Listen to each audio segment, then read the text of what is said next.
Дэлгэцэн дээр ажилтнын Proshell HPH багнын үзүүлэлтийг харж байна. Энэ баг нь маш өндөр pH орчинд ажиллахаар зохион бүтээгдсэн учраас бусад ECC 18 багантай харьцуулан харуулсан байна.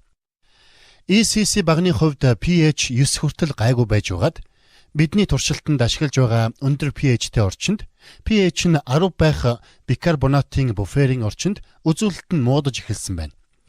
Мөн энд бусад хоёр багныг үзүүлж байна. Эдгээр нь өндөр pH-ийн орчинд тогтвортой ажиллаж чадхаар бүтээгдсэн учраас стандарт багантай харьцуулахад харьцангуй урт хугацаанд ажиллах чадвартай байна.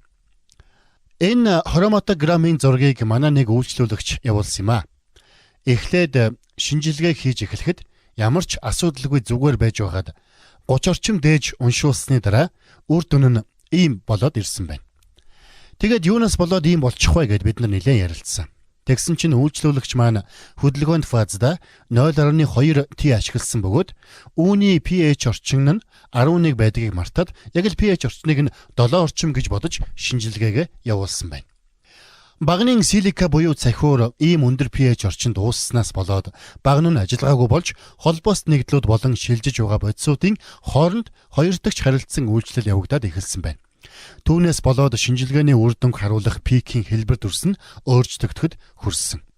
Багны орчинд силика дээр байрлах селенолс нь хасах цэнэгтэй бөгөөд бид нарын үндсэн химийн нэгдэл протонжигдоод буюу нэмэх цэнэгтэй болоод ирэхээр ион солилцоо буюу хоёр дахь харилцан урвалд орох боломжтой болно. Энэ процесс нь pH-ийн орчноос хамааралтай бөгөөд ялангуяа хөдөлгөөнд фазын орчноос шууд хамаарна. Силика дээр байрлах селенол нь pH-ийн орчин 5-аас 5.5 байхад ионжиж эхэлдэг бөгөөд pH 6-7 болоход дээрх ион солилцоо болж эхэлдэг. Тийм учраас эдгээр зүйлүүдийг санаж байх нь зүйтэй. Багны гадаргуу дээр их хэмжээний селенол байгаа учраас ион солилцоо болохоос урьдчилан сэргийлэх боломжтой байдаг. Өөр бас нэг зүйл бол ус төрөгчийн холбоосны талаар. Протонжлог доогүй хүчлүүд нэмэх цэнийг бүхий ус төрөгчийн протоныг селенолоос салгаж авахын тулд ус төрөгчийн нэмэх цэнэгтэй холбоосонд орсноос болж селенолын хасах цэнигийг үүсгэдэг. Энэ үзэгдэл pH-ийн төвшин бага байхад явагдах гээд байдаг. Байнга явагдаад байхгүй боловч болох магадлалтай гэдгийг санаж мэдэж байх хэрэгтэй. Хэрвээ та бүхэн амархан ионжигддаг химийн нэгдэлтэй ажиллаж байгаа тохиолдолд ашиглалтын хугацаа уртсах тусам химийн нэгдлүүдийн хувьд ямар өөрчлөлтөнд орж байгааг энэхүү слайдаар үзүүлж байна. Ацетилийн хүчлийн pKa 3.5 бөгөөд pH нь 2.5 байхад хамгийн сайн баригдах хугацааг үзүүлж байна. Өөрөөр хэлбэл аналит буюу шинжлэх гэж байгаа бодис нь цэнэгжээгүй байхдаа хамгийн сайн баригдах хугацааг үзүүлдэг. Харин протонжлогдоод ирэхээр асуудал үүсч эхэлдэг. Жишээлбэл эндээс харахад эхлээд баригдах хугацаа нь тогтвортой сайн байж байгаад pKa-ийн төвшин ойртоод эсвэл жаахан өнгөрсний дараа баригдах хугацаа нь тогтворжоод ирдэг. Үндсэн нэгдлүүдэд жишээлбэл прокаинамидины pKa-ийн баригдах хугацаа нь pH орчин нэмэгдэх тусам ихсээд байна. Харин кофеины хувьд pH 14 бөгөөд яг сайн тохирсон баригдах хугацаанд хизээч хүрч чадахгүй байна. Хэрвээ та бүхэн ионжигдсан нэгдлүүдтэй ажиллаж байгаа тохиолдолд pH-ийн орчинг сайн хянаж байх нь маш чухал байдаг. Ингэснээр та дараагийн үүсэх асуудлуудаас урьдчилан сэргийлж чадна. Нэг зүйлийг сануулж хэлэхэд тухайн нэгдлийн pKa-тай ойролцоо pH орчныг сонгож болохгүй. Учир нь энэ үед тухайн нэгдэл нь нэг бол цэнэглэгдээд эсвэл сармагжаад байдаг учраас шинжилгээний үр дүн үнэн зөв гарахгүй байх талтай. Багантай холбоотой хамгийн сүүлийн сэдв нь баригдах хугацаа өөрчлөгдөх. Энэ тухай авч үзье.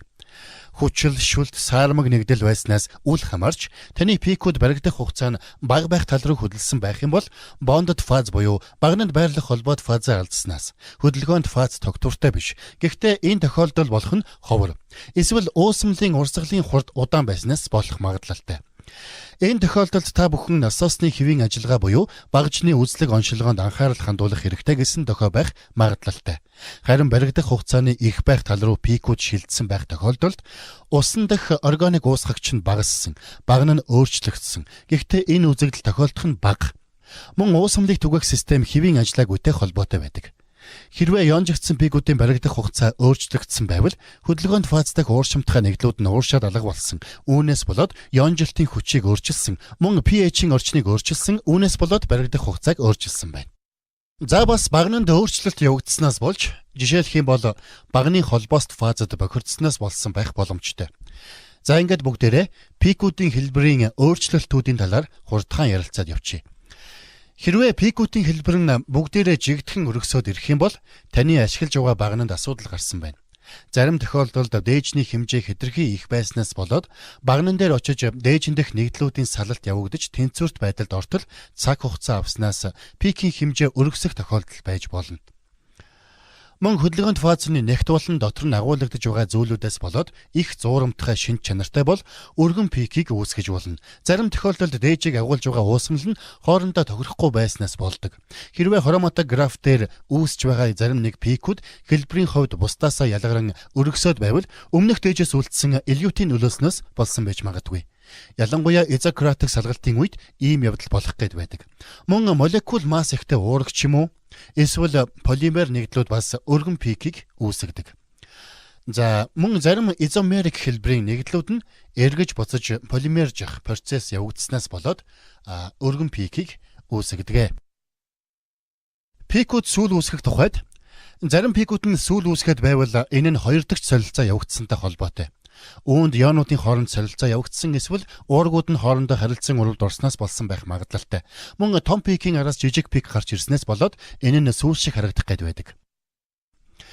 Хэрвээ пикүүд нь бүгдээрээ жижиг сүүл пикүүдтэй байх юм бол энэ нь хэрглэж байгаа багнаас болсон байна.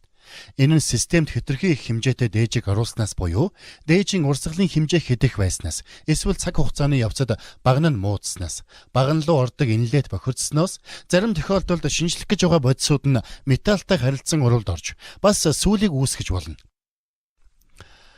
Мөн тэрнээс гадна таны хэрглэж байгаа уусгагч бодис болон дээжний хэмжээ тохирохгүй байснаас. За жишээлх юм бол дээжний хэмжээ нь хэтэрхий том. Эсвэл таны ашиглаж байгаа уусгагч бодис нь хэтэрхий хүчтэй байснаас болж үүсэх магадлалтай. Ер нь өндөр концентрацтай хөдөлгөөнд фазад агуулгадж байгаа нэгдлийн хэмжээ нь их байх тусам бага төвшөнд хүрч бууртлаа нэлээн хугацаа авч байж тэнцвэрт байдалд ордог. Хөдөлгөөнд фазыг сүүлгүй байлгахын тулд жишээлбэл 100%-ийн аседонитрилийг 30% хүртэл багасгаж хэмийн төвшөнд хүрэхийн тулд хугацаа авдаг учраас энэ хугацаанд хөдөлгөөнд фазаар зөөгдөж байгаа зарим дээжний хэсэг нь багнаар дамжаад гарчихсан учраас танд асуудал үүсгэж болно. Тэрнээс гадна зарим тохиолдолд давхар пикүүд үүсэх, эсвэл пикүүд нь хуваагдах үзэгдлүүд тохиолддог. Ингэхэд хүргэх хүчин зүйлүүд байдаг. Багн нь бохирдсноос цугтаа биш саланг байдлаар химийн нэгдлүүд нь хөдөлгөөнд фазаар зөөгдөж байгаагаас багн руу орж байгаа инлетийн фрит буюу дээд хэсэг нь бөглөрснөөс. Гэхдээ маш өндөр даралт явж байгаа учраас тэндээ бөглөрөөд үлдэх биш. Харин тэр бөглөрч байгаа дээжний хэсэг нь арай хожуу байдлаар багн руу орж байгаагаас болж пикийн хуваагдал үүсгэхэд хүргэдэг. Бид нар энд яг нэг жишээн дээр харж болно. Энд эхлээд пик маань хуваагдаж эхэлж байгаад багныг угаасны дараа үүсч байгаа пикүүдийн хэлбэр хэвийн сайн болсон байна. Замун багны хоосон орон зайнаас болж пикүүд хуваагдаж эсвэл давхарлаж гарах гээд байдаг. Энэ нь уусгагч бодисоос илүү хамааралтай. Тэгэхээр та бүхэн эндээс нэлээд олон зүйлээс шалтгаалж пикүүд давхардах болон хуваагддаг гэдгийг мэдэж авсан байх. Мөн нэг хүчин зүйлээс болоод нэг асуудал үүсгэж байхад өөр шалтгаанаас болоод бас нэг проблемч үүсч болно. Жишээлбэл багн нь бохирдсан байхад нэг асуудал үүсч байсан бол фриц нь бөглөрснөөс болоод шал өөр асуудал үүсгэж жишээтэй. Тийм учраас чухам ямар асуудал үүссэнийг мэдэж түүнийг тэр бүрийн арилгаж засч чаддаг байх нь чухал. За бидний хамгийн сүүлд ярих сэдэв бол детектор юм. Хоёр төрлийн детектор байдаг бөгөөд нэг нь гэрлийн долгионы урт нь өөрчлөгддөг детектор буюу диодеррэ детектор бол нөгөөх нь олон долгионы уртанд ажилладаг детектор дайд. Ерөнхийдөө диодеррэ детектортой адилхан дуу. Детекторыг ажилуулах арчилгын хувьд бол их хэлбэр шууд сольж хийж болно. Харин нэг анхаарах ёстой зүйл нь дээж урсж өнгөрдөг кювет буюу флоу цэлийг маш цэвэрхэн байлгах хэрэгтэй. Заримдаа энэ талаар мартчихдаг. Шаардлагатай бол шинээр сольж болно. Мөн эдгээр нь даралтыг даах чадвараараа өөрөөр байдаг.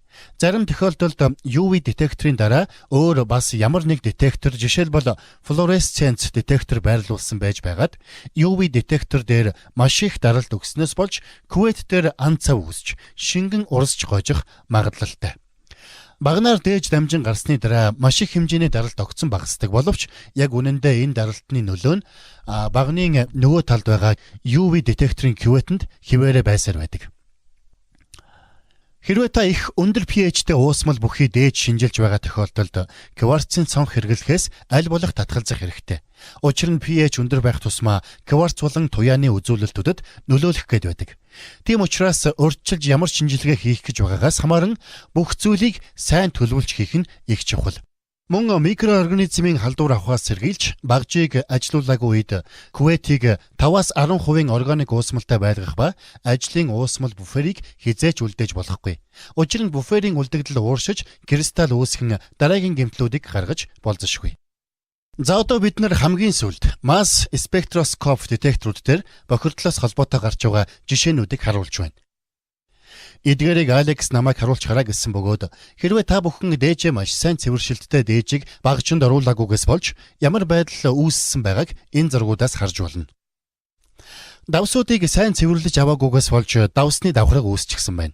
3000 дахин шингэрүүлэлт хийсэн шээсний дээжийг явуулсны дараа ч гэсэн энд ийм шар өнгийн бохирдлыг үүсгэсэн байна. Сүүлийн зургийг хатаасан үзэмний 25 дээжний шинжилгээг цэвэрлээгүй хийсний дараа ямар бохирдол үүсгэж байгааг харуулсан байна. Тийм учраас дээжийг маш сайн цэвэршилт өндөртэй бэлтгэж чадсанаар дээрх бүх гарч болох гэмтлүүдээс урьдчилан сэргийлж чадна. Эцэст нь дүгнэж хэлэхэд ямар нэг асуудал гэмтлийг гарахаас нь урьдчилан сэргийлэхийн тулд эхнээс нь маш сайн бодож төлөвлөж байх хэрэгтэй бөгөөд багж тоног төхөөрөмжийнхөө зарим эд ангийг цаг тухайд нь сольж үзлэг шалгалтыг хийж байх нь том асуудлаас сэргийлж байгаа юм. Бид та бүхэнд тусад нь хавсралтанд байгаа мэдээллийг явуулах бөгөөд эндээс багжны үзлэг шалгалтыг хийх зааварчилгаатай танилцаарай. Дээж бэлтгэлийг зөв хийснээр хроматограф болон масс спектроскопийн багжинд үүсэх эвдрэл гэмтлээс урьдчилан сэргийлэхэд маш том үүрэг гүйцэтгэдэг. Дээж бэлтгэлийг сайн хийж чадах юм бол та бүхний зүгээс шинжилгээнийхээ зорилгод хүрч үнэн зөв, найдвартай шинжилгээний үр дүнг авч чадна. Бас нэг зайлшгүй санаж байх зүйл бол таны хийж байгаа шинжилгээнд яг тохирох багны сонголтыг зөв хийснээр та дараагийн толгой өвтгсөн гарч болзошгүй олон хүндрэлүүдээс зайлш хийж чадна. Та бүхэнд ямар нэг асуулт байх аваас бидэнтэй холбогдох мэдээллийг хамгийн сүүлийн 45 дугаар слайданд харуулж байна. Бид нартай үн төлбөргүй ярих 1800 номерын утас байгаа. Мөн багны талаар эсвэл дээж бэлтгэлийн талаар асуух бол имэйлүүд бас байгаа. За ингээд та бүхэнд бидний танилцуулгыг анхааралтай сонсож хүлээн авсанд талархаж байна. Ингээд Рита танд яриаг шилжүүлье. Рита, Алекс, та хоёрт баярлалаа.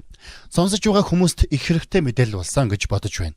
Энэхүү хичээлийн төгсгөлд бид нэр та бүхнээс санал асуулга авах бөгөөд мөн та бүхэнд асуух зүйл байвал энд хичээл заасан хүмүүсээс шууд асууж болно. Үүний тулд доор байгаа асуух товчлуурыг дарж асуултаа оруулна. Энэхүү сургалтыг та бүхэнд хэрэгтэй байсан гэж найдаж байна. Мөн утсаар та бүхэн бидэнд хандаж асууж болно.